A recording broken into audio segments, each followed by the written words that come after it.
Hi everyone and welcome to another episode of Chow with Lau, and today I'm going to show you how to make salt and pepper chicken.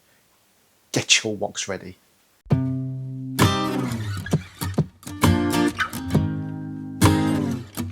Salt and pepper chicken, or salt and chili chicken as it's sometimes called, is a real crowd pleaser when it comes to being served in restaurants and takeaways. But did you know it's actually very simple to make? So I've got 3 hot chilies here. I'm going for a medium hot dish, not something that's going to blow your head off. The 2 green chilies are probably going to be hotter than the big chili because generally speaking, smaller the chili, the hotter the chili. I'd like to add a little bit of colour variation to it, so red and green always really works well. Of course, you don't have to do this, but it just makes the dish a little bit more pleasant on the eye. As you can see, I'm keeping the seeds in these chilies because I actually want the extra heat that they provide. If you don't want it quite so hot, you can remove the seeds if you so wish.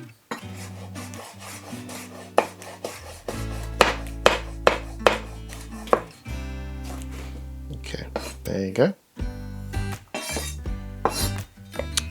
So that's our spice done. And remember folks, please remember to wash your hands after you've handled hot chilies, especially the gentlemen amongst us, you know what I mean. I've got 6 cloves of garlic here, which I'm going to finely chop like this. So the next thing I'm going to do is chop up a small onion. You can use half a large onion if you like. And all I'm going to do is chop it into thin strips, just like that. There you go. Onions are another really powerful aroma. I mean, who doesn't like a fried onion? And also it'll give us a slight variation in texture from the crispy chicken that we're going to have. Just a quick word on our channel sponsor today, Once For All. All reached out to me a little while back asking if I'd like to test some of their kitchen gadgets.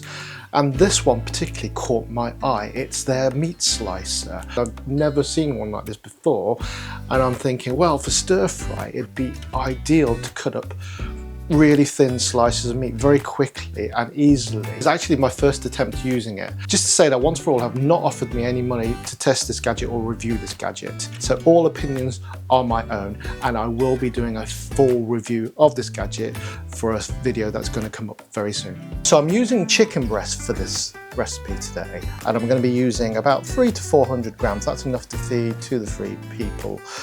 Depending on your appetites. So what I've done is I've put the chicken breast into the vessel, the container, the holder if you like. This has been firmly strapped down. It's got a little vacuum switch at the back, which means that it's quite solid. So this is the business end of the contraption. This has actually got 17 blades. Every time I'm slicing through a piece of meat, it's going to give me 17 thin strips. Let's see how it works. Okay, so we put it in and we're supposed to slice it like that. Okay, there you go. Oh, okay. I felt a bit of resistance to start with. I think I was just being a bit ginger with it. And then it cut through it like the proverbial hot knife through butter. That last bit was really easy. I hope you're enjoying this because this is kind of a bit of a voyage of discovery for me. I've not done this before. But that was really easy. Okay, right, okay, and it comes out, all right, yep, it comes out like that. Let's have a little peek at the, oh look, yeah, I mean, look, that's perfect for stir frying, really thin. Imagine if you're doing bits of beef, like this. That'd be amazing. I can't wait to put that gadget through its proper paces. That video will be coming up soon. Right, now we've got our meat. What do we do with it? We are going to marinate it, of course.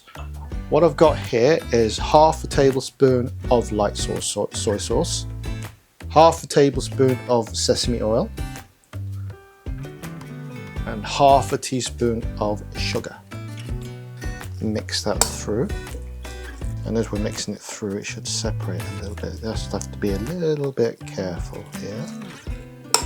By rights, I should be doing this with my hands, to be fair, but I'm just too lazy to have to wash my hands again. So I'm going to set that aside to marinate for half an hour or so. So I've got 200 grams of corn flour or cornstarch to you people in the United States. Still get asked that question, what the hell is corn flour? It's cornstarch, same thing. Just a language thing, I think. To that, I'm gonna add a teaspoon of salt. That sounds quite a lot, but when it's distributed amongst all that flour, it's fine. Also, I'm gonna add a very large pinch of white pepper, ground white pepper. Now I remember when I did my salt and chili squid video, people were picking me up about using white pepper. I think my first trolls came from that video because of that. But ground white pepper is traditionally used in this dish. I'm going to sieve all this through, give it a chance to all mix through. The other thing that I get picked up on is the amount of flour I actually use. It seems a lot. Now, yes, it is a lot, but you kind of need it because when you put the chicken in, you need to overwhelm it with the flour. If the liquid that comes from the chicken is too much for the flour, it bungs it up, it starts to all coagulate and clump together, and you don't get that fine crispness of a coating that you want. You need to kind of have so much flour in there that it overwhelms that moisture, so it stays quite kind of loose and dry. Because the coating on the squid at the outside of the squid, the coating of the chicken has got to be quite dry, otherwise the texture comes out a little bit differently to what we want. Okay, we're back with the chicken now. What I'm going to do is crack one egg into there. The egg gives the chicken more moisture so it can hold on to the crispy coating as we dredge it into the cornstarch, corn flour. And also the yolk will give it a nice rich yellowy colour, otherwise it's really, really pale, which is fine. Obviously colour is not as important as flavour, but it does add to the visual appeal of the dish. So we're just going to stir this gently into our chicken. So next step, I'm going to put a tablespoon of the cornstarch, corn flour, into the actual chicken itself and give it a stir. Now this will help thicken the liquid that's around the chicken with the egg and its own juices, and that makes it extra sticky, so it's going to adhere to the cornstarch in the main batch a little bit better. We can start dropping the chicken into the corn flour, ready for the deep fry. Do not overload the cornstarch in all one go. Do a little bit at a time. That makes everything a little bit more manageable, like so. And then I'm going to drop the finished pieces of the chicken. Oh, there you go. Yep, I'm going to put them in a separate container. Make sure it's totally covered. Okay. Okay, make sure we cover all the chicken, every square millimeter. Shake off the excess.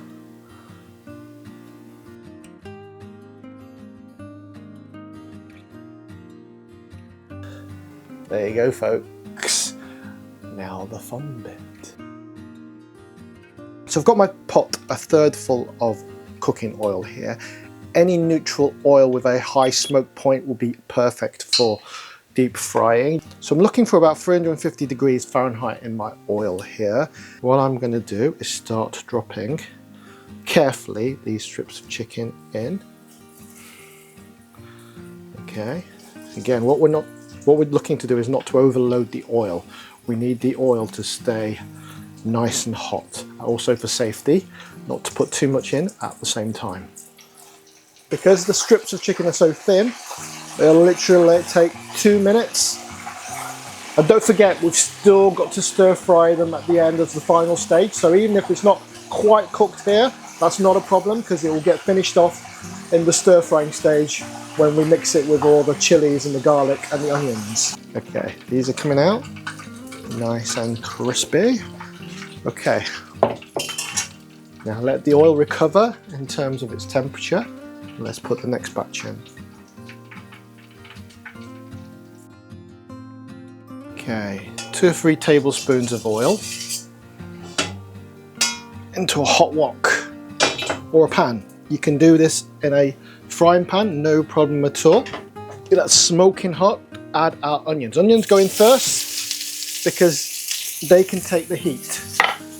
If you put the chilies and the garlic in straight away, the garlic especially will burn. Get that going. Next, we're going to add all our garlic and chilies, all that flavour and heat going in. Yes. Yes.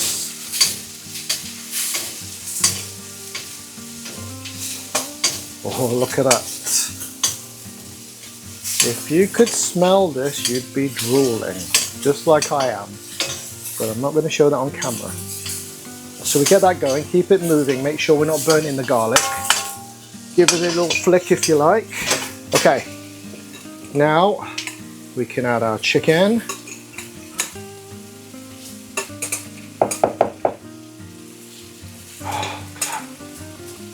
There you go. Whoa! Start tossing that through.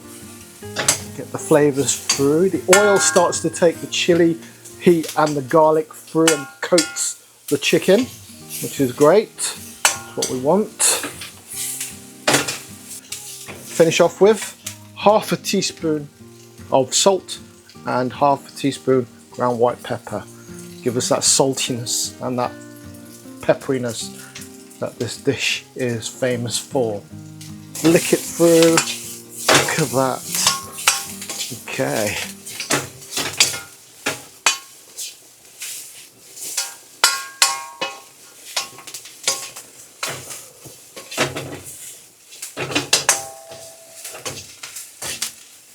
And we are done. Get your taste buds ready. The way I like it, served on a steamed bed of rice. So guys, this is what I'd call a showstopper dish. It's one that when you're in a restaurant with family or friends, it's the one that if you're sharing, goes the fastest, disappears in a blink of an eye. It's got everything. It's got that chili kick, it's got that garlic umami, it's got the saltiness, the pepper, the onions, everything is just, oh yeah, and the crisp, don't forget the crisp. Something that everybody tends to like. So thanks for watching guys. Please let me know what you think of this video in the comments below. Like and subscribe if you haven't already, and let me know what your favourite showstopper dish is in the comments as well. And also, what do you think of that meat slicer gadget I tried today? I'm really impressed. What do you think? Can you see any applications for it, any pitfalls or whatever? Your feedback would be amazing. Anyway, thank you so much for watching. I'll see you in the next one. Cheers guys, bye.